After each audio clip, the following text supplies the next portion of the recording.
सत श्री अकाल, आदाब, नमस्कार। मैं हाँ मदनदीप, प्रोग्राम पंजाब नामे तुहाडा स्वागत करता हाँ।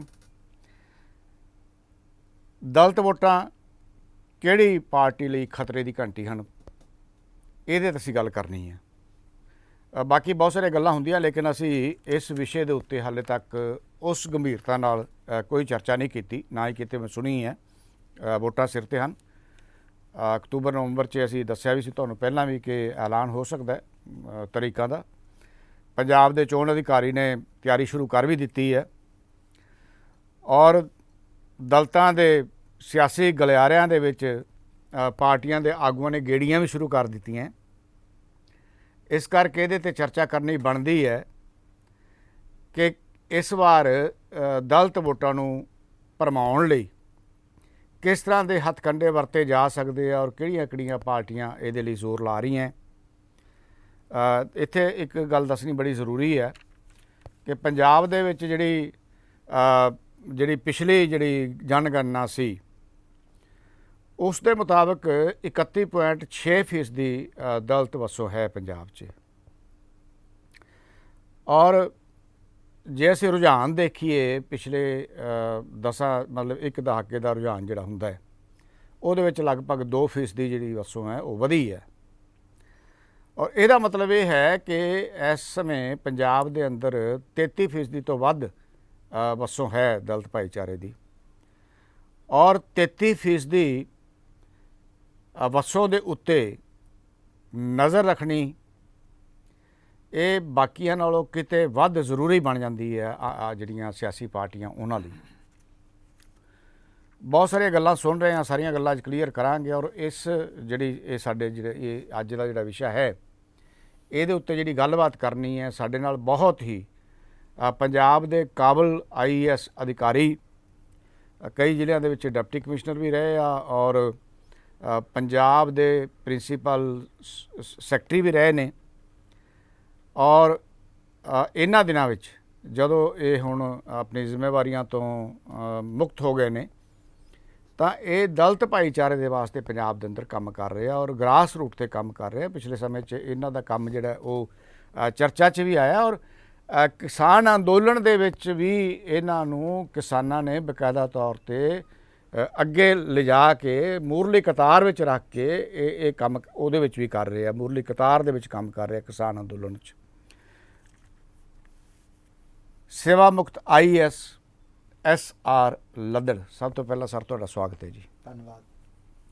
जिवें मैं छोटी जी भूमिका दे विच ये गल कही है कि दलित वोटां किहड़ी पार्टी लई खतरे की घंटी है पंजाब दे अंदर, ये थोड़ी सानूं जानकारी दो। मदनदीप जी, जिहड़ी दलित वोट है तुसीं जिस तरह बिल्कुल सही कहा, 2011 की जिहड़ी जनगणना सेंसस है उहदे मुताबिक 31.96% वसों जिहड़ी है जी वो अपना शेड्यूल्ड कास्ट है। लेकिन जो ट्रेंड अपना 10-10 साल बाद अपना सेंसस दी हुंदी है अपना दोबारा, तो मैं समझदा कि इस वेले जिहड़ी पापूलेशन है पंजाब दे विच 80 वसों वो लगभग 35% के करीब वसों दलित है। उहदे कारण ये भी है कि बहुत सारे लोकी जिहड़े शहरों के पढ़ लिख के नौकरियां या किसी वजह करके सैटल हो गए वो बहुते अपने आप नूं शो ही नहीं करते कि असी भी शेड्यूल्ड कास्ट है। वो अपने आप नूं general category they which show करते हैं, जिहदे करके 100% सही पिक्चर जिहड़ी है वो सामने नहीं आती। नंबर 1। नंबर 2, जिवें तुसीं कहा हैगा कि खतरे की घंटी जिहड़ी है पंजाब दी वसों पूरे भारत दे विच जे आपां स्टेट वाइज डाटा लईए तां सब तो वध वसों पंजाब दे विच है शेड्यूल्ड कास्ट। इत्थे शेड्यूल्ड ट्राइब वसों कोई नहीं हैगी, सिर्फ शेड्यूल्ड कास्ट वसों है। तो ये जिहड़ी वसों है इन्हां दे विच भावें कांशी राम जी दे टाइम ते बड़ी चेतनता आई सी। बाबा साहब अंबेडकर जदों गोलमेज कानफ्रेंस ते गए सी उस वेले भी पंजाब दे जिहड़े दलित सीगे इन्हां ने उत्थे तारां भेज के अपना ये पक्ष पेश कीता सीगा कि साडा जिहड़ा लीडर है महात्मा गांधी नहीं है, साडा लीडर जिहड़ा हैगा बाबा साहब अंबेडकर है। तां इस तो इलावा जदों खुल्ला तो बंगाल तो बाबा साहब ने कांस्टीट्यूएंट असैंबली की सीट लड़ी सी और उस वेले भी जिहड़ा अपना दलित कलकत्ते जाके सैटल सीगा उन्होंने बड़ा अपना हैल्प की सी बाबा साहब की मैंबर बनने दे विच। सो चेतनता तो है ਔਰ ਪੰਜਾਬ ਦੇ ਦਲਿਤ ਦੀ ਜਿਹੜਾ ਆਪਣਾ ਆਪਣੇ ਵੱਲ ਖਿੱਚਣਾ, ਇਹ ਹਰ ਪੋਲੀਟੀਕਲ ਪਾਰਟੀ ਉਹਦੀ ਕੋਸ਼ਿਸ਼ ਕਰਦੀ ਹੈ। ਗਿਣਤੀਆਂ ਮਿਣਤੀਆਂ ਦੇ ਵਿੱਚ ਪੰਜਾਬ ਦੇ ਵਿੱਚ ਅਨਫੋਰਚੂਨੇਟਲੀ ਇੰਨੀ ਵੱਡੀ ਵਸੋਂ ਵੀ ਕਦੇ ਪਾਵਰ ਦੇ ਵਿੱਚ ਇੰਡੀਪੈਂਡੈਂਟਲੀ ਨਹੀਂ ਆ ਪਾਈ। ਇੱਕ 1992 ਦਾ ਜਿਹੜਾ ਵਾਕਿਆ ਸੀਗਾ, ਜਦੋਂ ਕੋਈ 9 MLA BSP ਦੇ ਬਣੇ ਸੀਗੇ, ਜਿਹਨੂੰ ਅਸੀਂ ਕਹਿ ਸਕਦੇ ਕਿ ਉਹਨਾਂ ਦੀ ਦਲਿਤਾਂ ਦੀ ਸਭ ਤੋਂ ਵੱਡੀ ਰਿਪਰੈਜ਼ੈਂਟੇਸ਼ਨ ਉਹ ਕਰਦੀ ਹੈ ਪਾਰਟੀ। ਲੇਕਿਨ ਦਲਿਤ ਵਸੋਂ ਦੇ ਜਿਹੜੇ 34 MLA ਆ ਪੰਜਾਬ ਦੇ ਵਿੱਚ, ਲੇਕਿਨ ਉਹ MLA ਜਿਹੜੀ ਨੁਮਾਇੰਦਗੀ ਆ ਉਹ ਦਲਿਤਾਂ ਦੀ ਨਹੀਂ ਕਰਦੇ, ਉਹ ਪਾਰਟੀ ਦੀ ਨੁਮਾਇੰਦਗੀ ਕਰਦੇ ਆ।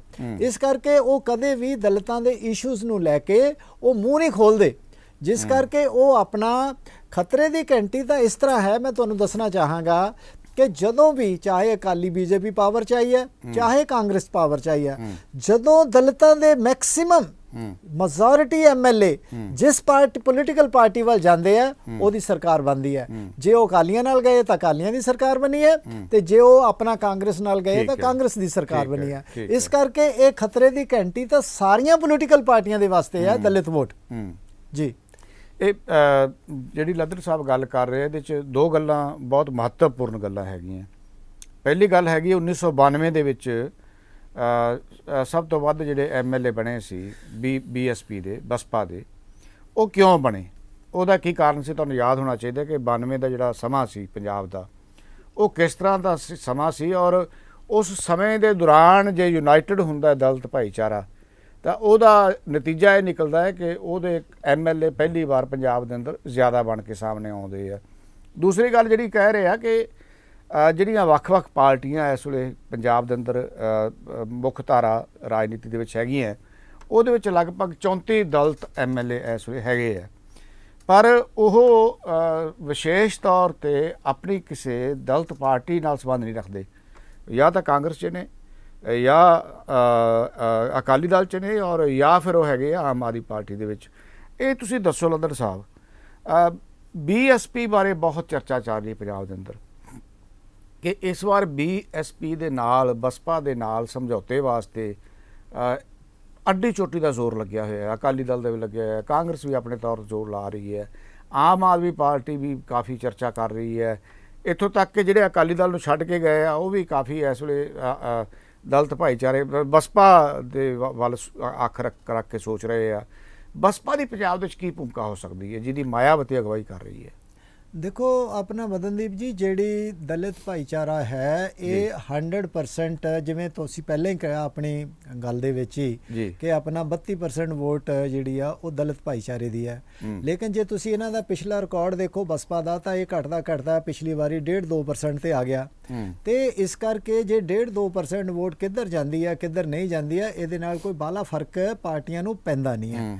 ਪਾਰਟੀਆਂ ਜਿਹੜੀਆਂ ਪੋਲੀਟੀਕਲ ਪਾਰਟੀਆਂ ਆ, ਉਹ ਕੰਬੀਨੇਸ਼ਨ ਆਪਣਾ ਜਿਹੜਾ ਇਹ ਗਿਣਤੀ ਮਿਣਤੀਆਂ ਇਸ ਤਰੀਕੇ ਦੇ ਨਾਲ ਕਰਦੀਆਂ ਆ ਕਿ ਉਹ ਜੇ ਇੰਡੀਪੈਂਡੈਂਟ ਆਪਣਾ BSP ਇਲੈਕਸ਼ਨ ਲੜਦੀ ਹੈ ਤਾਂ ਉਹਦਾ ਜਿਹੜਾ ਸਿੱਧਾ ਫਾਇਦਾ ਆ ਉਹ ਆਪਣਾ ਅਕਾਲੀ ਦਲ ਨੂੰ ਜਾਂਦਾ ਹੈ। ਕਿਉਂਕਿ ਫਾਇਦਾ ਜਾਂਦਾ ਹੈ, ਵੈਸੇ ਜਾਂਦਾ ਹੈ ਕਿੰਨੇ %? ਕਿਉਂਕਿ ਉਹ ਟ੍ਰੈਡੀਸ਼ਨਲੀ ਜਿਹੜਾ ਦਲਿਤ ਬਸਪਾ ਦੀ ਇਸ ਵੇਲੇ ਕਿੰਨੇ % ਵੋਟ ਬੈਂਕ ਹੋਊਗਾ ਪੰਜਾਬ ਦੇ ਅੰਦਰ? ਦੇਖੋ ਜੀ, ਦਲਿਤ ਭਾਈਚਾਰੇ ਦੀ ਵੋਟ 100% ਤਾਂ ਬਸਪਾ ਦੀ ਨਹੀਂ ਕਹਿ ਸਕਦੇ ਆਪਾਂ। ਇਹ ਤਾਂ ਜਿਹੜੀ ਉਹਨਾਂ ਦੀ ਕਾਡਰ ਵੋਟ ਹੈ 1.5% 2%, ਉਹੀ ਉਹਨਾਂ ਦੀ ਵੋਟ ਹੈਗੀ ਆ। ਇਸ ਵੇਲੇ 2% ਹੈ ਕਾਡਰ ਵੋਟ ਬਸਪਾ ਹੋ ਸਕਦਾ ਆ, ਲੇਕਿਨ ਉਹਨਾਂ ਦੀ ਵੋਟ ਵੀ ਵੱਧ ਸਕਦੀ ਹੈ ਜੇ ਉਹ ਕਿਸੇ ਦੇ ਨਾਲ ਅਲਾਇੰਸ ਕਰਦੇ ਆ। ਅਲਾਇੰਸ ਦੀ ਜਿਹੜੀ ਵੋਟ ਹੁੰਦੀ ਹੈ, ਪਿਛਲੀ ਵਾਰੀ 6-7 ਪਾਰਟੀਆਂ ਦੇ ਨਾਲ ਬਸਪਾ ਨੇ ਅਲਾਇੰਸ ਕੀਤਾ, ਲੇਕਿਨ ਉਹਦੇ ਬਾਵਜੂਦ ਵੀ ਉਹ ਕਿਤੇ ਇੱਕ ਵੀ ਸੀਟ ਨਹੀਂ ਪਾਰਲੀਮੈਂਟ ਦੀ ਕੱਢ ਸਕੀ 2019 ਦੇ ਵਿੱਚ। ਇਹ ਇੱਕ ਮੈਕਸਿਮਮ ਸੀਗਾ ਕਿ ਉਹ ਆਪਣਾ ਜਲਵਾ ਦਿਖਾ ਸਕਦੀ ਸੀ, ਲੇਕਿਨ ਉਹਦੇ ਬਾਵਜੂਦ ਵੀ ਉਹ ਨਹੀਂ ਦਿਖਾ ਪਾਈ। ਤਾਂ ਇਹਦਾ ਮਤਲਬ ਸਿੱਧਾ ਆ ਕਿ ਬਸਪਾ ਨੂੰ ਦਲਿਤ ਭਾਈਚਾਰਾ ਵੀ ਵੋਟ ਨਹੀਂ ਦਿੰਦਾ। ਜੇ ਦਲਿਤ ਭਾਈਚਾਰਾ ਕੱਲਾ ਬਸਪਾ ਨੂੰ ਵੋਟ ਦੇ ਦੇਵੇ ਇਕਜੁੱਟ ਹੋ ਕੇ, ਤਾਂ ਕੋਈ ਕਾਰਨ ਨਹੀਂ ਹੈ ਤੇ 117 ਚ 100 ਸੀਟਾਂ ਮਿਲ ਜਾ ਸਕਦੀਆਂ। ਕਾਰਨ ਕੀ ਹੈ? ਕਾਰਨ ਕੀ, ਕਿਉਂ ਨਹੀਂ? ਕਾਰਨ ਬਹੁਤ ਸਾਰੇ ਆ। ਦੇਖੋ, ਇੱਕ ਦਲਿਤ ਭਾਈਚਾਰੇ ਦੇ ਵਿੱਚ ਸਭ ਤੋਂ ਵੱਡੀ ਜਿਹੜੀ ਕਮੀ ਆ ਉਹ ਹੈ ਲੀਡਰਸ਼ਿਪ ਦੀ ਕਮੀ। ਕਿਉਂਕਿ ਨੈਪੋਲੀਅਨ ਨੇ ਕਿਹਾ ਸੀਗਾ ਕਿ ਜੇ 100 ਕੁੱਤਿਆਂ ਦਾ ਲੀਡਰ ਇੱਕ ਸ਼ੇਰ ਹੋਵੇ ਤਾਂ 100 ਕੁੱਤੇ 100 ਸ਼ੇਰਾਂ ਦੀ ਤਰ੍ਹਾਂ ਲੜਨਗੇ, ਲੇਕਿਨ ਜੇ 100 ਸ਼ੇਰਾਂ ਦਾ ਲੀਡਰ ਇੱਕ ਕੁੱਤਾ ਹੋਵੇ ਤਾਂ 100 ਸ਼ੇਰ ਵੀ ਇੱਕ ਕੁੱਤੇ ਦੀ ਮੌਤ ਮਾਰੇ ਜਾਣਗੇ। ਪਰ ਹੁਣ ਇੱਥੇ ਤੁਸੀਂ ਇਹ ਗੱਲ ਬੜੀ ਖਤਰਨਾਕ ਕਹੀ ਹੈ, ਸ਼ੇਰਾਂ ਦਾ ਲੀਡਰ ਕੁੱਤਾ ਕੌਣ ਹੈ? ਮੈਂ ਜਿਹੜੀ ਇਹ ਉਦਾਹਰਨ ਤੁਹਾਨੂੰ ਦਿੱਤੀ ਹੈ, ਇਹ ਉਦਾਹਰਨ ਤੁਹਾਡੇ ਦਿਮਾਗ 'ਚ ਗੱਲ ਆਈ ਹੋਣੀ ਹੈ ਨਾ, ਤੁਸੀਂ ਉਸ ਮੇਰੇ ਮੇਰੇ ਦਿਮਾਗ ਦੇ ਵਿੱਚ ਜਿਹੜੀ ਗੱਲ ਹੈ ਕਿ ਸਾਡੇ ਦਲਿਤ ਸਮਾਜ ਦੇ ਸਿਰਫ ਅੱਜ ਤੱਕ 2 ਲੀਡਰ ਹੋਏ ਆ, ਤੀਜਾ ਲੀਡਰ ਪੈਦਾ ਨਹੀਂ ਹੋਇਆ ਜੀ। ਉਸੇ ਪਹਿਲੇ ਬਾਬਾ ਸਾਹਿਬ ਅੰਬੇਡਕਰ, ਉਸ ਤੋਂ ਬਾਅਦ ਕਾਂਸ਼ੀ ਰਾਮ ਜੀ। ਇਸ ਤੋਂ ਬਾਅਦ ਜੇ ਕੋਈ ਲੀਡਰ ਦਲਿਤ ਵੋਟਾਂ ਨੂੰ ਯੂਨਾਈਟ ਕਰਕੇ ਉਹਨਾਂ ਨੂੰ ਲੀਡਰਸ਼ਿਪ ਦਵੇ ਔਰ ਉਹਨਾਂ ਨੂੰ ਸੱਤਾ ਦਾ ਦੱਸੇ ਵੀ ਸੱਤਾ ਅਚੀਵ ਕਿਵੇਂ ਕਰਨੀ ਹੈ, ਤਾਂ ਇਹ ਜੇ ਇੱਕ ਵਾਰੀ ਸੱਤਾ ਦੇ ਵਿੱਚ ਆ ਜਾਣ। ਇੱਕ ਮੈਂ ਹੋਰ ਗੱਲ ਕਹਿਣੀ ਚਾਹੁੰਦਾ ਹਾਂ ਕਿ ਦਲਿਤ ਭਾਈਚਾਰੇ ਦੇ ਨਾਲੋਂ ਜਿਹੜਾ OBC ਭਾਈਚਾਰਾ ਹੈ ਉਹਦੀ ਵੀ ਹਾਲਤ ਕੋਈ ਜ਼ਿਆਦਾ ਬਿਹਤਰ ਨਹੀਂ ਹੈ, ਪੰਜਾਬ 'ਚ ਵੀ ਨਹੀਂ ਹੈ, ਪੂਰੇ ਇੰਡੀਆ 'ਚ ਵੀ ਨਹੀਂ ਹੈ, ਲੇਕਿਨ ਉਹਦੀਆਂ ਪੰਜਾਬ ਦੇ ਵਿੱਚ 40-42% ਵੋਟ ਹੈ OBC ਭਾਈਚਾਰੇ ਦੀ, ਲੇਕਿਨ ਉਹਨਾਂ ਦੇ ਕੋਈ MLA ਨਹੀਂ ਹੈ, ਇੱਕ ਵੀ ਮਿਨਿਸਟਰ ਨਹੀਂ ਹੈ। ਇਸ ਕਰਕੇ ਉਹ ਦਲਿਤਾਂ ਵਾਂਗੂ ਉਹ ਵੀ ਦੱਬਿਆ ਕੁਚਲਿਆ ਹੈਗਾ। ਤੇ ਜੇ ਟੋਟਲ ਮਿਲਾ ਲਈਏ ਜਾਵੇ ਤਾਂ 75 ਤੋਂ 80% ਵੋਟ ਇਹਨਾਂ ਲੋਕਾਂ ਦੀ ਬਣ ਜਾਂਦੀ ਹੈ, ਦਲਿਤ ਭਾਈਚਾਰੇ ਦੀ, SC ਭਾਈਚਾਰੇ ਦੀ ਤੇ OBC ਭਾਈਚਾਰੇ ਦੀ। ਲੇਕਿਨ ਮਨੂਵਾਦ ਨੇ ਦਿਮਾਗ ਲੋਕਾਂ ਦਾ ਇੰਨਾ ਖਰਾਬ ਕੀਤਾ ਹੋਇਆ ਕਿ ਹਰ ਬੰਦਾ ਭਾਵੇਂ ਸ਼ਡਿਊਲਡ ਕਾਸਟ ਹੈ, ਦਲਿਤ ਜਿਹਨੂੰ ਕਹਿੰਦੇ ਆਪਾਂ, ਉਹ 39 ਜਾਤੀਆਂ 'ਚ ਵੰਡਿਆ ਹੋਇਆ। ਇੱਕ ਜਾਤੀ ਦੂਜੀ ਜਾਤੀ ਤੋਂ ਆਪਣਾ ਆਪਸ ਵਿੱਚ ਇਹਨੂੰ ਕਿਸੇ ਨੂੰ ਇਨਫੀਰੀਅਰ ਸਮਝਦੀ ਹੈ, ਕਿਸੇ ਨੂੰ ਸੁਪੀਰੀਅਰ ਸਮਝਦੀ ਹੈ, ਤਾਂ ਆਪਸ ਵਿੱਚ ਹੀ ਉਹਨਾਂ ਦਾ ਕੋਈ ਜਿਹੜਾ ਤਾਲਮੇਲ ਹੈ, ਇਤਫਾਕ ਹੈ, ਉਹ ਹੈ ਨਹੀਂ। ਨਾ ਹੀ ਕੋਈ ਇਹੋ ਜਿਹਾ ਇਸ਼ੂ ਹੈ ਜਿਹਦੇ ਤੇ ਉੱਤੇ ਉਹ ਇਕੱਠੇ ਹੋ ਕੇ ਆਪਣਾ ਇਸ਼ੂ ਨਹੀਂ ਹੈ। ਇਸ਼ੂ ਤਾਂ ਬਹੁਤ ਹੈ ਲੇਕਿਨ ਸਾਂਝਾ ਇਸ਼ੂ ਕੋਈ ਨਹੀਂ ਹੈ। ਦੇਖੋ ਇਸ ਤਰ੍ਹਾਂ ਹੈਗਾ ਕਿ ਇਸ਼ੂ ਤਾਂ ਬਹੁਤ ਹੈਗੇ ਆ, ਇਹ ਨਹੀਂ ਹੈ ਕਿ ਇਸ਼ੂ ਨਹੀਂ ਆਉਂਦੇ। ਮੈਂ ਇਹਦੇ ਤੇ ਇੱਕ ਤੁਹਾਨੂੰ ਮੈਂ ਗੱਲ ਪੁੱਛਣੀ ਚਾਹਣਾ, ਤੁਸੀਂ ਪਿਛਲੇ 1.5-2 ਸਾਲ ਤੋਂ ਲਗਾਤਾਰ, ਹਾਲਾਂਕਿ ਤੁਹਾਡੇ ਤੇ ਵੀ ਬੜੇ ਦੋਸ਼ ਲੱਗਦੇ ਰਹੇ ਜਦੋਂ ਤੁਸੀਂ ਜ਼ਿਲ੍ਹਿਆਂ ਦੇ ਡਿਪਟੀ ਕਮਿਸ਼ਨਰ ਰਹੇ ਹੋ, ਉਹਨਾਂ ਸਮਿਆਂ ਦੇ ਦੌਰਾਨ ਵੀ ਤੁਸੀਂ ਜੇ ਬੁੱਤ ਲਾਉਂਦੇ ਰਹੇ ਅੰਬੇਦਕਰ ਸਾਹਿਬ ਦੇ, ਔਰ ਤੁਸੀਂ ਦਲਿਤ ਭਾਈਚਾਰੇ ਨੂੰ ਕਾਫੀ ਜਿਹੜਾ ਹੈਗਾ ਉਹ ਉਹਨਾਂ ਵਿੱਚ ਸਿਆਸੀ ਤੌਰ ਤੇ ਵਿਚਰਦੇ ਰਹੇ IAS ਹੋਣ ਦੇ ਬਾਵਜੂਦ ਵੀ। ਔਰ ਇਹਨਾਂ ਦਿਨਾਂ ਦੇ ਵਿੱਚ ਪਿਛਲੇ 1.5-2 ਸਾਲ ਤੋਂ ਲਗਾਤਾਰ ਜਿਹੜੇ ਜਦ ਤੁਸੀਂ ਫ੍ਰੀ ਹੋਏ, ਤੁਸੀਂ ਦਲਿਤ ਭਾਈਚਾਰੇ ਦੇ ਵਿੱਚ ਕੰਮ ਕਰ ਰਹੇ ਹੋ ਬਕਾਇਦਾ, ਤੁਹਾਡਾ ਜਿਹੜਾ ਇਹ ਤਜਰਬਾ, ਜਿਹੜਾ ਐਕਸਪੀਰੀਅੰਸ ਹੈ ਤੁਹਾਡਾ, ਜਿਹੜਾ ਹੁਣ ਵਿਹਲੇ ਹੋ ਕੇ ਤੁਸੀਂ ਜਿਹੜਾ ਕੰਮ ਕਰ ਰਹੇ ਹੋ, ਉਹ ਤੁਸੀਂ ਕੀ ਨੋਟ ਕੀਤਾ ਹੈ ਕਿ ਕਿਵੇਂ ਦਲਿਤ ਭਾਈਚਾਰਾ ਯੂਨਾਈਟ ਹੋ ਸਕਦਾ ਹੈ, ਕਿਵੇਂ ਸਿਆਸੀ ਚੇਤਨਾ ਇਹਦੇ ਵਿੱਚ ਭਰੀ ਜਾ ਸਕਦੀ ਹੈ? ਦੇਖੋ ਜੀ, ਮਤਲਬ ਬਹੁਤ ਹੀ ਤੁਹਾਡਾ ਜਿਹੜਾ ਇਹ ਪ੍ਰਸ਼ਨ ਹੈ ਇਹ ਬਹੁਤ ਹੀ ਰੈਲੇਵੈਂਟ ਹੈਗਾ ਹੈ ਔਰ ਬਹੁਤ ਇੰਪੋਰਟੈਂਟ ਹੈ ਜੀ। ਇਹਦਾ ਦਲਿਤ ਭਾਈਚਾਰੇ ਦੇ ਵਿੱਚ ਜਿਹੜੀ ਚੇਤਨਾ ਆ ਆਲਰੇਡੀ ਹੈਗੀ ਹੈ, ਪਰ ਦਲਿਤ ਭਾਈਚਾਰੇ ਦਾ ਵਿਸ਼ਵਾਸ ਨਹੀਂ ਹੈ। ਜਿਹੜੇ ਦਲਿਤ ਭਾਈਚਾਰੇ ਦੇ ਵਿੱਚੋਂ ਜਿਹੜੇ ਲੀਡਰ ਉੱਭਰਦੇ ਆ ਉਹਨਾਂ ਦੇ ਉੱਤੇ ਉਹਨਾਂ ਲੋਕਾਂ ਦਾ ਵਿਸ਼ਵਾਸ ਨਹੀਂ ਹੈ। ਉਹ ਇਹ ਕਹਿੰਦੇ ਆ ਕਿ ਇਹ ਲੋਕੀ ਤਾਂ ਵਿਕਾਊ ਹੈ, ਇਹ ਲੋਕੀ ਤਾਂ ਪੈਸੇ ਲੈ ਕੇ ਵਿਕ ਜਾਂਦੇ ਹੈਗੇ ਆ, ਇਹ ਪੋਸਟ ਵਾਸਤੇ ਵਿਕ ਜਾਂਦੇ ਵੀ ਹੈ। ਵੈਸੇ ਜੇ ਤੁਸੀਂ ਤੁਹਾਡਾ ਤਜਰਬਾ ਕੀ ਕਹਿੰਦਾ, ਤੁਸੀਂ IAS ਰਹੇ ਹੋ, ਤੁਸੀਂ ਇਸ ਤਰ੍ਹਾਂ ਦੇ ਬੜੇ ਕਾਰਨਾਮੇ ਦੇਖੇ ਹੋਣਗੇ ਆਪਣੀ ਜਿਹੜੀ ਤੁਹਾਡੀ ਜਦੋਂ ਤੁਸੀਂ ਅਫਸਰ ਸੀ ਜੀ, ਉਸ ਕਾਰਜਕਾਲ ਦੌਰਾਨ ਤੁਸੀਂ ਇਸ ਤਰ੍ਹਾਂ ਦੇ ਕਾਰਨਾਮੇ ਦੇਖੇ ਹੋਣੇ ਆ ਜੀ। ਤੁਹਾਡਾ ਤਜਰਬਾ ਕੀ ਕਹਿੰਦਾ, ਵਾਕਿਆ ਵਿਕਦੀਆਂ ਵੋਟਾਂ ਦਲਿਤਾਂ ਦੀਆਂ? 100%। ਦੇਖੋ ਜਿਹੜੀਆਂ ਪੋਲੀਟੀਕਲ ਪਾਰਟੀਆਂ ਹੈਗੀਆਂ ਆ, ਜੋ ਸੰਵਿਧਾਨ ਦੇ ਮੁਤਾਬਕ ਤਾਂ ਬੰਦਾ ਜਿਹੜਾ ਹੈਗਾ ਵੋਟਰ ਫ੍ਰੀ ਹੈਗਾ, ਉਹਨੇ ਫ੍ਰੀ ਐਂਡ ਫੇਅਰ ਆਪਣੀ ਵੋਟ ਦਾ ਐਕਸਰਸਾਈਜ਼ ਕਰਨਾ ਆ। ਲੇਕਿਨ ਪ੍ਰੈਕਟੀਕਲੀ ਕੀ ਹੁੰਦਾ ਆ, ਪ੍ਰੈਕਟੀਕਲੀ ਹੁੰਦਾ ਆ ਸਾਰੀਆਂ ਹੀ ਸਿਆਸੀ ਪਾਰਟੀਆਂ, ਸਾਰੇ ਹੀ ਕੈਂਡੀਡੇਟ, ਮੈਨੂੰ ਅਜੇ ਤੱਕ ਇੱਕ ਵੀ ਇਹੋ ਜਿਹਾ ਕੈਂਡੀਡੇਟ ਨਹੀਂ ਮਿਲਿਆ ਜਿਹੜਾ ਇਹ ਕਵੇ ਕਿ ਮੈਂ ਸ਼ਰਾਬ ਨਹੀਂ ਦੇਣੀ, ਮੈਂ ਪੈਸੇ ਨਹੀਂ ਦੇਣੇ, ਮੈਂ ਨਸ਼ਾ ਨਹੀਂ ਦੇਣਾ। ਨਹੀਂ, ਪਾਰਟੀਕੂਲਰ ਜੇ ਅਸੀਂ ਗੱਲ ਕਰੀਏ ਦਲਿਤ ਵੋਟ ਦੀ, ਤਾਂ ਵਾਕਿਆ ਵਿਕਦੀਆਂ 100% ਵਿਕਦੀਆਂ, ਮੈਂ ਤਾਂ ਕਹਿ ਰਿਹਾ ਤੁਹਾਨੂੰ। ਔਰ ਕੋਈ ਤੁਸੀਂ ਇਸ ਤਰ੍ਹਾਂ ਦੀ ਕਹਾਣੀ ਸਾਨੂੰ ਆਪਣੇ ਕਾਰਜਕਾਲ ਦੌਰਾਨ ਕੋਈ ਵਾਪਰੀ ਹੋਵੇ ਜਿਹੜੀ ਤੁਹਾਡੇ ਨਜ਼ਰ 'ਚ ਆਈ ਹੋਵੇ, ਜਿਹਨੂੰ ਤੁਸੀਂ ਆਪ ਭੋਗਿਆ ਹੋਵੇ, ਤੁਸੀਂ ਉਹਦਾ ਨਿਪਟਾਰਾ ਕੀਤਾ ਹੋਵੇ ਜਾਂ ਨਿਪਟਾਰਾ ਕਰਨ ਦਾ ਯਤਨ ਕੀਤਾ ਹੋਵੇ, ਇਸ ਤਰ੍ਹਾਂ ਦੀ ਕੋਈ ਕਹਾਣੀ ਦੱਸੋ ਸਾਨੂੰ। ਮੈਂ ਮਦਨਦੀਪ ਜੀ ਤੁਹਾਨੂੰ ਇਹ ਦੱਸਣਾ ਚਾਹਾਂਗਾ ਕਿ ਜਿਹੜੀਆਂ ਇਸ ਤਰ੍ਹਾਂ ਦੀਆਂ ਕਹਾਣੀਆਂ ਹੁੰਦੀਆਂ ਪੈਸੇ ਦੇਣ ਦੀਆਂ, ਸ਼ਰਾਬ ਦੇਣ ਦੀਆਂ, ਤਾਂ ਮੈਂ ਤੁਹਾਨੂੰ ਇਹ ਦੱਸਣਾ ਚਾਹੁੰਦਾ ਹੈਗਾ ਆ ਕਿ ਮੈਂ ਜਦੋਂ ਅਜੇ ਸ਼ੁਰੂ ਦੇ ਵਿੱਚ ਨੌਕਰੀ ਕੀਤੀ ਤਾਂ ਮੈਂ SDM ਦਸੂਹਾ ਸੀਗਾ ਜੀ। 1993 1994 ਦੀ ਗੱਲ ਹੈ, ਤਾਂ 94-95 ਦੀ ਗੱਲ ਹੈ। ਤਾਂ ਉੱਥੇ ਵੋਟਾਂ ਹੋਈਆਂ ਆਪਣੀਆਂ ਬਲਾਕ ਸੰਮਤੀ ਦੀਆਂ, ਜ਼ਿਲ੍ਹਾ ਪ੍ਰੀਸ਼ਦ ਦੀਆਂ। ਤਾਂ ਬਲਾਕ ਸੰਮਤੀ ਜ਼ਿਲ੍ਹਾ ਪ੍ਰੀਸ਼ਦ ਦੀਆਂ ਵੋਟਾਂ ਦੇ ਕੰਪੈਰੇਟਿਵਲੀ ਜਿਹੜਾ ਹੈਗਾ ਆ ਕੰਟੈਸਟ ਉਹਨਾਂ ਨਹੀਂ ਹੁੰਦਾ, ਜ਼ਿਆਦਾ MLA ਤੇ ਬਾਹਲਾ ਕੰਟੈਸਟ ਹੁੰਦਾ ਜਾਂ ਸਰਪੰਚੀ ਦੀਆਂ ਵੋਟਾਂ ਤੇ ਹੁੰਦਾ। ਲੇਕਿਨ ਫਿਰ ਵੀ ਜਿਹੜੇ ਲੋਕਲ ਲੀਡਰ ਹੁੰਦੇ ਆ ਉਹ ਬਲਾਕ ਸੰਮਤੀ ਦੇ ਜਾਂ ਜ਼ਿਲ੍ਹਾ ਪ੍ਰੀਸ਼ਦ ਦੇ ਚੇਅਰਮੈਨ ਬਣਨ ਦੀ ਦੌੜ 'ਚ ਹੁੰਦੇ ਆ। ਤਾਂ ਉਸ ਵੇਲੇ ਮੈਂ ਉਸ ਬੈਲਟ ਦੇ ਵਿੱਚ ਸੀਗਾ, ਜਿਹੜਾ ਬੈਲਟ ਦੇ ਵਿੱਚ ਲਵਾਨਾ ਕਮਿਊਨਿਟੀ ਦੀ ਜ਼ਬਰਦਸਤ, NRI ਬੈਲਟ ਦੀ ਜ਼ਬਰਦਸਤ ਪ੍ਰਭਾਵ ਹੈਗਾ। ਤਾਂ ਮੇਰੇ ਨੋਟਿਸ 'ਚ ਇਹ ਗੱਲ ਆਈ ਕਿ ਬਈ ਲੋਕੀ ਸ਼ਰਾਬ ਵੰਡ ਰਹੇ ਆ। ਤੇ ਸ਼ਰਾਬ ਕਈ ਜਿਹੜੇ ਨਹੀਂ ਪੀਂਦੇ ਤਾਂ ਉਹ ਕਹਿੰਦੇ ਵੀ ਅਸੀਂ ਸ਼ਰਾਬ ਨਹੀਂ ਲੈਣੀ ਹੈਗੀ, ਤੁਸੀਂ ਸਾਨੂੰ ਮਤਲਬ ਅਸੀਂ ਵੋਟ ਪਾ ਦਾਂਗੇ ਲੇਕਿਨ ਸ਼ਰਾਬ ਨਹੀਂ ਲੈਣੀ। ਤਾਂ ਬਹੁਤ ਸਾਰੇ ਕੈਂਡੀਡੇਟਸ ਨੇ ਸ਼ਰਾਬ ਉਹਨਾਂ ਦੇ ਗੇਟ ਕੰਧ ਦੇ ਉੱਪਰ ਦੀ ਗੇਟ ਨਹੀਂ ਖੋਲਿਆ, ਉਹਦੇ ਉੱਪਰ ਦੀ ਵੀ ਸੁੱਟੀ ਹੈ ਕਿ ਇਹ ਤੁਹਾਡਾ ਹਿੱਸਾ ਹੈਗਾ, ਤੁਹਾਨੂੰ ਦੇਣਾ ਹੀ ਦੇਣਾ ਹੈ। ਪੈਸੇ ਵੀ ਸੁੱਟਦੇ ਇਸ ਤਰ੍ਹਾਂ ਘਰਾਂ 'ਚ। ਤਾਂ ਇਸ ਕਰਕੇ ਉਹ ਲੋਕਾਂ ਨੂੰ ਯਕੀਨ ਨਹੀਂ ਆਉਂਦਾ ਕਿ ਵੀ ਜੇ ਪੈਸੇ ਨਹੀਂ ਲਏ ਬੰਦੇ ਨੇ ਜਾਂ ਸ਼ਰਾਬ ਨਹੀਂ ਲਈ ਤਾਂ ਇਹਦੀ ਕੋਈ ਗਾਰੰਟੀ ਨਹੀਂ ਹੈ ਕਿ ਸਾਨੂੰ ਵੋਟ ਪਾਏਗਾ। ਸੋ ਇਸ ਤਰ੍ਹਾਂ ਦਾ ਪੰਜਾਬ ਦਾ ਜਿਹੜਾ ਕਲਚਰ ਹੈ, ਇਹ ਕਲਚਰ ਵਿੱਚ ਜੇ ਤੁਸੀਂ ਮਾਲਵੇ ਚਲ ਜਾਓ, ਮੈਂ ਜ਼ਿਆਦਾ ਨੌਕਰੀ ਮਾਲਵੇ 'ਚ ਕੀਤੀ ਹੈ, ਤਾਂ ਉਧਰ ਆਪਣਾ ਜਿਹੜੇ ਦੂਜੇ ਤਰ੍ਹਾਂ ਦੇ ਨਸ਼ੇ ਆ, ਭੁੱਕੀ ਹੈ ਜਾਂ ਆ ਡੋਡੇ ਅਫੀਮ ਹੈ, ਉਸ ਤਰ੍ਹਾਂ ਦਾ ਨਸ਼ਾ ਦਿੱਤਾ ਜਾਂਦਾ ਆ। ਸ਼ਰਾਬ ਤਾਂ ਚਲਦੀ ਹੈ, ਜਿਹੜਾ ਨੌਜਵਾਨ ਉਹ ਜ਼ਿਆਦਾ ਸ਼ਰਾਬ ਵੱਲ ਨੂੰ ਖਿੱਚਿਆ ਜਾਂਦਾ, ਜਿਹੜੇ ਥੋੜੇ ਜ਼ਿਆਦਾ ਏਜ ਦੇ ਹੈਗੇ 50 60 70 ਸਾਲ ਦੇ ਉਹ ਦੂਜੇ ਨਸ਼ੇ ਕਰਦੇ ਆ। ਜਿੱਦਾਂ ਦੀ ਲੋੜ ਹੈ ਉਹ ਡਿਮਾਂਡ ਕਰਦੇ ਆ ਔਰ ਉਸੇ ਤਰ੍ਹਾਂ ਦੀ ਉਹਨਾਂ ਦੀ ਡਿਮਾਂਡ ਪੂਰੀ ਕੀਤੀ ਜਾਂਦੀ ਹੈ। ਮਤਲਬ ਜਦੋਂ ਇਲੈਕਸ਼ਨ ਆਉਂਦੇ ਆ, ਇਹ ਜਿਹੜੀਆਂ ਮਤਲਬ ਇਹੋ ਜਿਹੇ ਨਸ਼ੇ ਆ ਉਹ ਸਟੋਰ ਕੀਤੇ ਜਾਂਦੇ ਆ। ਸਟੋਰ ਕਰਕੇ ਇਸ ਨਹੀਂ ਹੈਗਾ ਕਿ ਵੀ ਉਸ ਵੇਲੇ ਲਿਆਂਦੇ ਜਾਂਦੇ ਤੇ ਉਸ ਵੇਲੇ ਵੰਡੇ ਜਾਂਦੇ ਆ ਨਾ, ਉਸ ਵੇਲੇ ਤਾਂ ਆਬਜ਼ਰਵਰ ਆਏ ਹੁੰਦੇ ਆ, ਨਿਗਰਾਨੀ ਸੁਪਰਵਿਜ਼ਨ ਬਹੁਤ ਜ਼ਿਆਦਾ ਹੁੰਦੀ ਹੈ, ਲੇਕਿਨ ਉਹ ਸਾਰੀ ਪਲੈਨਿੰਗ ਜਿਹੜੀ ਆ ਉਹ ਕਿਹਨੂੰ ਕਿੰਨੇ ਪੈਸੇ ਦੇਣੇ ਆ, ਕਿਹੜੇ ਬੰਦੇ ਰਾਹੀਂ ਦੇਣੇ ਆ, ਕਿਹਨੂੰ ਨਸ਼ੇ ਦੇਣੇ ਆ, ਕਿਹਦੇ ਰਾਹੀਂ ਦੇਣੇ ਆ, ਉਹ ਬਹੁਤ ਸਾਰੀਆਂ ਗੱਲਾਂ ਰਾਤੋਂ ਰਾਤ ਕਈ ਡਿਵੈਲਪਮੈਂਟ ਦੇ ਕੰਮ ਹੁੰਦੇ ਦੇਖੇ ਆ। ਮੈਂ ਬਿਜਲੀ ਦੀਆਂ ਤਾਰਾਂ ਖੰਭੇ ਖਿੱਚਦੇ ਦੇਖੇ ਆ, ਸੜਕਾਂ ਬਣਦੀਆਂ ਦੇਖੀਆਂ ਗਈਆਂ ਰਾਤੋਂ ਰਾਤ। ਤੁਹਾਨੂੰ ਇਸ ਤਰ੍ਹਾਂ ਦੇ ਹੁਕਮ ਵੀ ਹੋਏ ਹੋਣੇ ਕਿਤੇ ਨਾ ਕਿਤੇ ਵੀ ਤੁਸੀਂ ਕਰੋ, ਰਾਤੋਂ ਰਾਤ ਕਰਨਾ ਹੈ। ਦੇਖੋ ਇਦਾਂ ਹੈਗਾ ਕਿ ਮੈਂ ਜਿਹੜੀ ਪੋਜੀਸ਼ਨ ਤੇ ਰਿਹਾ, ਚਾਹੇ ਮੈਂ ਐਸਡੀਐਮ ਰਿਹਾ ਜਾਂ ਮੈਂ ਤੁਹਾਡੇ ਥੱਲੇ ਅਧਿਕਾਰੀਆਂ ਦੀ ਡਿਊਟੀ ਲਾਉਣ ਵਾਸਤੇ ਹੁਕਮ ਹੋਏ ਹੋਣਗੇ। ਉਹ ਜਿਹੜੇ ਕੰਮ ਹੈਗੇ ਆ ਹੋਰ 25 30 40 ਮਹਿਕਮੇ ਹੁੰਦੇ ਆ। ਉਹ ਜੇ ਬਿਜਲੀ ਦਾ ਕੰਮ ਹੈ ਤਾਂ ਬਿਜਲੀ ਬੋਰਡ ਦੇ ਐਸਡੀਓ ਦੀ ਡਿਊਟੀ ਲੱਗਦੀ ਆ, ਜੇ ਸੜਕ ਦਾ ਕੰਮ ਹੈ ਤਾਂ ਐਕਸੀਅਨ ਦੀ ਡਿਊਟੀ ਲੱਗਦੀ ਆ। ਐਸਡੀਐਮ ਲੈਵਲ ਦੇ ਕੰਮ ਹੁੰਦੇ ਆ ਜਾਂ ਡਿਪਟੀ ਕਮਿਸ਼ਨਰ ਲੈਵਲ ਦੇ ਕੰਮ ਹੁੰਦੇ ਆ, ਉਹਨਾਂ ਵਿੱਚ ਕਿਤੇ ਨਾ ਕਿਤੇ ਇਸ ਤਰ੍ਹਾਂ ਦੀ ਘਟਨਾ ਵਾਪਰੀ ਹੋਣੀ ਨਾ ਕਿ ਤੁਹਾਨੂੰ ਉੱਪਰੋਂ ਹੁਕਮ ਆਉਂਦੇ ਹੋਣ ਕਿ ਵੀ ਕਰਨਾ ਹੀ ਕਰਨਾ ਆ।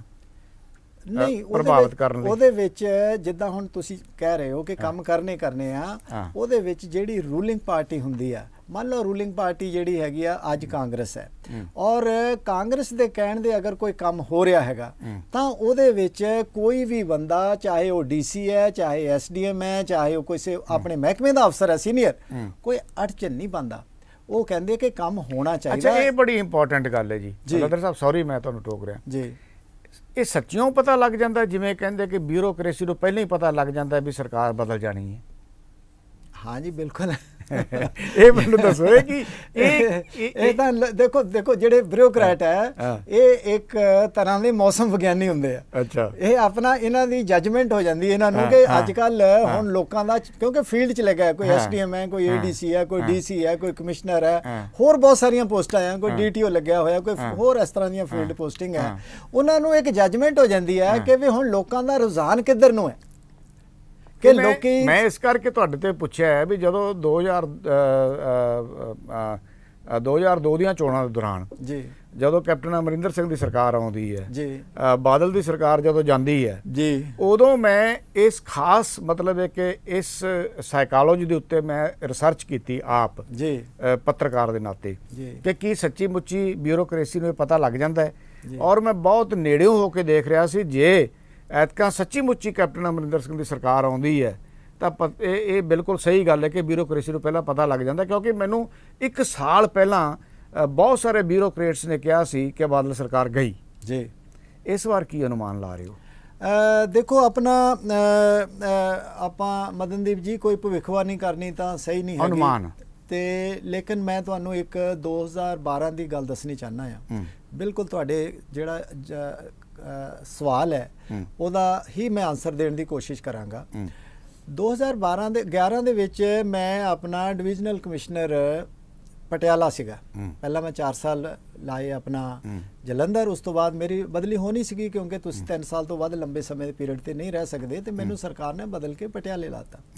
ਹੁਣ ਉਸ ਵੇਲੇ ਪੰਜਾਬ ਦਾ ਉਦੋਂ ਤੱਕ ਇਹ ਟ੍ਰੈਂਡ ਰਿਹਾ ਸੀਗਾ ਕਿ ਇੱਕ ਵਾਰੀ ਅਕਾਲੀ ਬੀਜੇਪੀ ਸਰਕਾਰ ਆਈ, ਦੂਜੀ ਵਾਰੀ ਕਾਂਗਰਸ ਆਈ, ਇਸ ਤਰ੍ਹਾਂ ਅਲਟਰਨੇਟਿਵ ਟਾਈਮ ਤੇ ਆਉਂਦੀਆਂ ਰਹੀਆਂ। ਲੇਕਿਨ ਜਦੋਂ ਜਿਵੇਂ ਆਪਾਂ ਗੱਲ ਕਰ ਰਹੇ ਹਾਂ, ਅਸੀਂ ਜਦੋਂ ਵੀ ਆਪਣਾ ਸੋਸ਼ਲ ਸਰਕਲ ਦੇ ਵਿੱਚ ਗੱਲ ਕੀਤੀ ਤਾਂ ਮੇਰੀ ਆਪਣੀ ਇਹ ਨਿੱਜੀ ਪ੍ਰੋਡਕਸ਼ਨ ਸੀਗੀ ਕਿ ਵੀ ਇਸ ਵਾਰ ਅਕਾਲੀ ਬੀਜੇਪੀ ਸਰਕਾਰ ਰਿਪੀਟ ਕਰੇਗੀ। ਤਾਂ ਉਹਦੇ ਵਿੱਚ ਬਹੁਤ ਸਾਰੀਆਂ ਜਿਹੜੇ ਦੋਸਤ ਮਿੱਤਰ ਜਾਂ ਕੋਈ ਜਿਹੜੇ ਹਰ ਫੀਲਡ ਦੇ ਵਿੱਚੋਂ ਜਰਨਲਿਸਟ ਵੀ ਸੀ, ਪੱਤਰਕਾਰ ਵੀ ਸੀਗੇ, ਉਹ ਕਹਿੰਦੇ ਵੀ ਤੁਸੀਂ ਇਸ ਵਿਸ਼ਵਾਸ ਨਾਲ ਕਿਵੇਂ ਕਹਿ ਸਕਦੇ ਹੋ ਕਿ ਰਿਪੀਟ ਕਰੇਗੀ।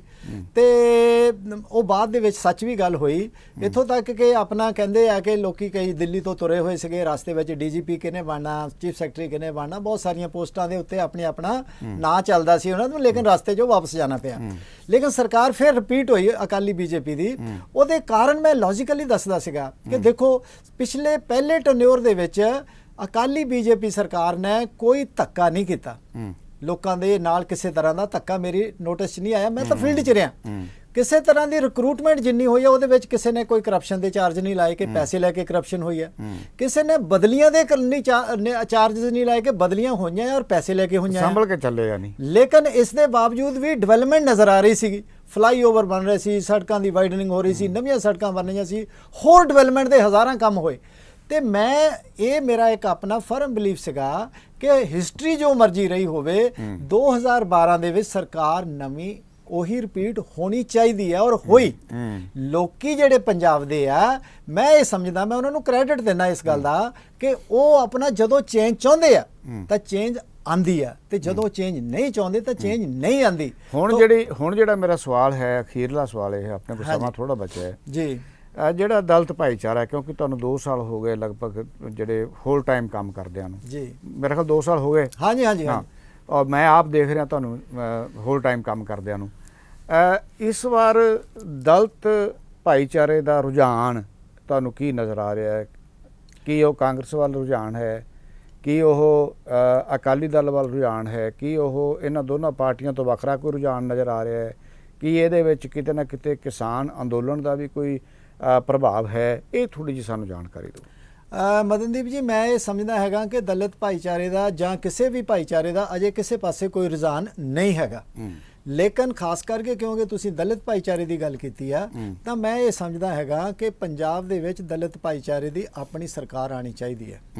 ਕਿਉਂ ਆਣੀ ਚਾਹੀਦੀ ਹੈ? ਕਿਉਂਕਿ ਸਭ ਤੋਂ ਜ਼ਿਆਦਾ ਵੱਡੀ ਪਾਪੂਲੇਸ਼ਨ ਦਾ ਹਿੱਸਾ ਆ, ਇਸ ਕਰਕੇ ਆਣੀ ਚਾਹੀਦੀ ਹੈਗੀ ਆ ਕਿਉਂਕਿ ਇਹਨਾਂ ਦੇ ਨਾਲ ਇਹਨਾਂ ਨੂੰ ਕਿਸੇ ਵੀ ਸਰਕਾਰ ਨੇ ਇਹਨਾਂ ਦੇ ਸੰਵਿਧਾਨਿਕ ਹੱਕ ਅੱਜ ਤੱਕ ਨਹੀਂ ਦਿੱਤੇ।